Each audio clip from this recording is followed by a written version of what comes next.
돌아온 것을 환영하고 우리를 지지하고 더 많은 멋진 이야기를 할 수 있도록 좋아하고 주목하고 놓치지 말자. 이제 돌연변이 버드나무로 변신의 새로운 부분을 탐구하자. 지금 당신의 영적 소재지보다 더 빛나는 곳이 있다. 바로 꽃골이다. 고요함과는 반대로 이 계곡은 꽃으로 가득 차 있고 색깔마다 아름답고 특이한 상징을 만들어낸다.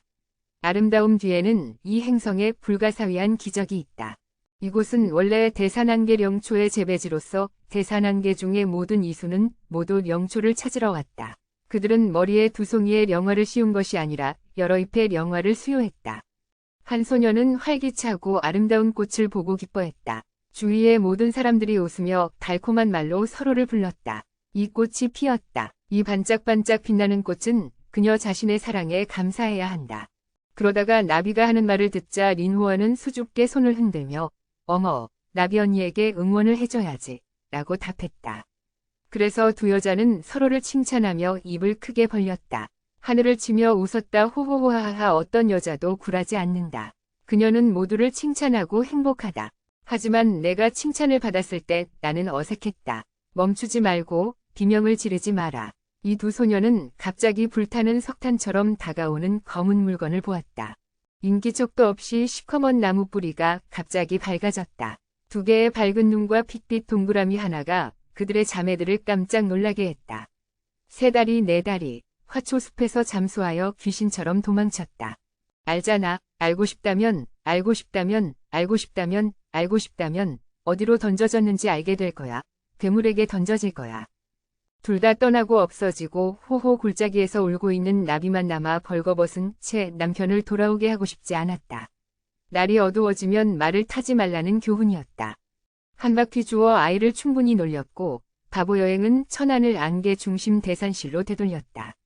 5개 문장 부호는 모두 원래의 위치로 돌아갔고 어떤 공간도 사용하지 않았다는 것을 보여주었다. 그는 머리 꼭대기에 눈에 띄는 장식이 있는 검은 뱀의 몸을 보고 매우 만족했습니다. 이 짐승 같은 스위치는 당신이 빼앗고 싶은 몸의 어느 위치로나 움직일 수 있을 정도로 편리합니다. 나무는 온통 나무로 뒤덮여 있고 안내문을 보면 생활 공간이 다 먹어치워진 뒤 1000제곱미터로 늘어났다.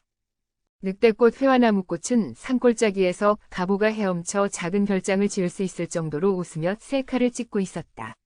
갑자기 그는 거대한 흰색 발바닥이 누구 앞에 나타났는지, 어떻게 이 시간에 나타났는지, 바보는 눈앞에 흰색 생물을 헤엄쳐 몇 초 동안 멍청했다. 이것은 얼음곰이다. 그것은 인사도 하지 않고 단지 거기에 서 있을 뿐이다. 사장이 큰 곰에게 물어볼 때까지 너는 북쪽 경찰이었고 너는 여기서 보초를 서고 있다. 너는 여기서 무엇을 하니? 그는 그가 마지막으로 공포를 만난 것을 기억한다. 그가 큰 뱀 6마리를 먹이로 주었을 때 어떤 사람은 녹색 모자를 쓴 돌고래를 기억한다. 야옹야옹 울고 인터페이스가 매우 부드럽다. 아주 오래전 그는 바다를 항해했습니다. 6마리의 큰 뱀. 그는 두 번째 지역으로 간다고 말했습니다. 그는 너무 바빠서 잊어버렸습니다. 그는 강팀에서 온 소식을 들었을 때 이것은 마치 오래전의 일 같았습니다. 그날 밤 큰 산의 안개는 매우 리듬 있게 융합되었습니다. 이 모든 것은 그의 형의 큰 놀라움 때문이었습니다. 그는 소환되었습니다. 마치 사나운 고슬라처럼 그것은 회사의 중심을 향해 걸어갔다.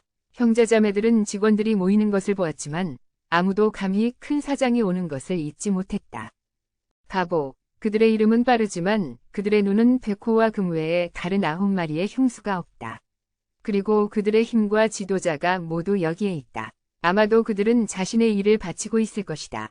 천년이 냉랭한 얼굴을 한 지도자는 전해지는 소식을 듣고 혼자 고개를 숙이고 심해의 왕이 자신의 군대를 통일하고 바다 전체를 이대로 통일하게 놔둔다고 중얼거렸다. 그런 다음 나인테일스는 시트라이버와 전쟁이 발발하면 어떻게 싸울 것인지에 대해 언급했습니다. 지금은 산 안개와 해족 사이에서 누가 누구보다 강한지 말하기 어렵다. 결국 우리는 해저에 대한 정보를 거의 모른다. 당신은 진지하게 말한다. 인류의 작은 사랑에 따르면 3년 전에 해족에 대한 탐구를 포기했지만 심해의 생물을 끊임없이 대륙을 탐험한다는 것을 부인할 수 없다. 새끼 개미는 망토 뒤에 자신의 몸을 숨겼지만 호주에서 몇 년 동안 목소리가 매우 분명했다. 나는 그들의 이수팀으로부터 심해에 대한 정보를 수집했다. 심해 황실 외에도 많은 다른 해양 종족이 있다. 만약 우리가 그들과 동맹을 맺을 수 있다면 우리는 많은 위대한 일을 할 수 있다. 갑자기 우리의 주인과 형제자매 사이에 침묵. 우리는 문제가 있다. 비록 3년 동안 체나이족이 대륙을 침입했지만 그들은 우리를 해치지 않았다. 우리는 그들과 싸울 이유가 없다. 보통 침묵을 지키던 청강은 이번에 그에게 평화로운 생각을 주었고 우쭈이는 낮은 목소리로 그에게 그들이 우리의 적이라고 설명했다. 우쭈이는 3년 전 그들은 우리를 겨냥했다고 강조했다. 그들은 우리가 강력한 심해의 칠왕이라는 것을 알지만 다른 종족도 약하지 않다. 빛의 왕의 관점을 반영한 것이다. 서로 다른 대륙에서 싸우고 작은 인물들만 모이면 강한 힘이 있을 거라고 믿습니다. 보라색 선자를 내려다봅니다. 임무는 판다입니다. 당신은 새로운 관광대사가 될 것이며 탐험하고 싶은 사람들에게 태산의 문화를 알릴 것입니다. 계속하기 전에 NGU 투듀의 명령을 받아들이는데 약 15일이 걸렸습니다. 그전에는 더 많은 팀원을 모집해야 하며 투투듀가 문화를 홍보할 새로운 대사로 선택되었습니다. 평생 머물고 싶은 잃어버린 친척들을 위한 명산 관광. 카메라를 산에서 꺼내 동쪽으로 가면 북경이다. 북경의 추운 산맥을 통과한다. 우리는 북경 깊은 곳의 얼음바다에 도달할 것이다. 햇빛 아래서도 수면은 반짝반짝 빛나며 대륙에서 바로 외해로 통하는 활주로에 부딪혔다. 지평선 끝에서 1012사람만이 붉은 망토가 기어가는 것을 볼 수 있다. 중독, 부상, 굶주림이 아니라 9 식구이다. 그는 개처럼 혀를 내밀며 너무 피곤하다. 나는 이 임무를 받아들이지 않을 줄 알았다. 이렇게 멀리 갈 줄 몰랐어요. 선생님. 아니, 선생님. 갑자기 근처 물에서 이렇게 큰 면적의 하얀 거품이 튀어나왔어요. 분명히 무언가가 위에서 튀어나왔을 거예요. 물론 형제들은 6개의 작은 쌀을 오랫동안 보지 못했어요.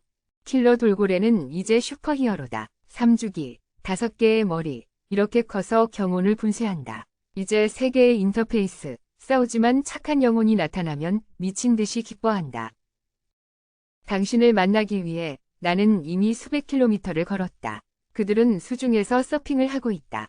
그들은 정말 신경을 쓴다. 이 짧은 다리 판단은 반드시 잘 걸어야 한다. 물론 우리는 다른 해양종에 대한 10가지 정보를 수집하느라 바쁘다. 신비한 해저에서 칠왕의 밝은 눈은 연해 지역만이 안개와 큰 산의 위험을 피할 수 있는 곳을 밝게 비추었다. 자선은 눈살을 찌푸리고 위험한 표정을 지었다. 손을 뻗어 코를 막고 자신에게 속삭였다. 그렇다면 이중 스파이 계획을 실행할 때가 됐다. 너 정말 빨리 자랐구나. 뱀 5마리가 일제히 그래. 저번에 3명밖에 없었어. 들어봐. 이거 무서워. 갑자기 불난 오빠가 생각났어. 그래. 나무가 너에게 다른 해양 종족을 모아서 7왕을 반대하라고 명령했어. 놀랍게도 놀라운 소식이 얼음곰에게 전해졌습니다. 그 주인은 최근 명확한 행동을 보였습니다. 그는 나무에게 기뻐하며 물었습니다. 그는 이미 전쟁을 선포하기로 결정했습니다. 예, 그는 진지합니다. 당신은 진지합니까? 당신들과 같은 킬러는 반드시 선봉적인 힘이 될 것이다. 그때 당신들의 사망률은 반드시 가장 놀라고 입을 다물고 마치 침음하듯이 사망률을 가장 많이 소화하는 것은 무엇을 의미하는가? 갑자기 그는 날카로운 눈을 뜨고 꿋꿋하게 퍼플에 응답했다. 나는 알았다. 그는 조금도 두려워하지 않는 것처럼 보였다. 나는 알았다. 만약 그가 정말로 칠왕과 전쟁을 한다면 그는 일부 해양 종족을 나의 대열에 끌어들일 것이다. 그 소식이 알려졌고 그 계획이 논의되었습니다. 두 사람은 떠나서 요정에게 우리가 임무를 수행하러 간다고 말했습니다. 입술이 아픈 요정이 그들을 돌보아 주었습니다. 수평입. 갑자기 내가 두 사람을 마지막으로 본 것일 수도 있다는 것을 깨달았다. 그는 갑자기 바위에서 비명을 지르며 무언가를 기다렸다. 그는 멀지 않았다. 너무 심하게 비명을 질렀다. 그는 몸을 돌려 그에게 무슨 일이 일어났는지 물었다. 나는 무슨 말을 해야 할지 몰랐다. 내 말은 그가 공격수이고 죽을 것이라는 말을 들었을 때 그의 태도가 달라야 한다는 것이다. 평온한 표정이었다. 그는 이를 악물고 몇 마디 했을 뿐 놀라운 것은 없었다. 그는 이해한 것 같았다. 그는 6마리의 큰 뱀으로 자신을 곧게 폈다. 그는 단지 간단히 말해서 이것은 생사가 걸린 문제였다. 그는 지금 헤어졌다는 것을 알았다. 자선은 혼자서 그를 바라보다가 갑자기 따뜻한 기운이 그에게 퍼지는 것을 느꼈다. 반은 아쉬워하고 반은 희망을 품었다. 반드시 평안하고 무사해야 한다. 방금 18시간의 이야기를 연재해서야 잘 사주었다.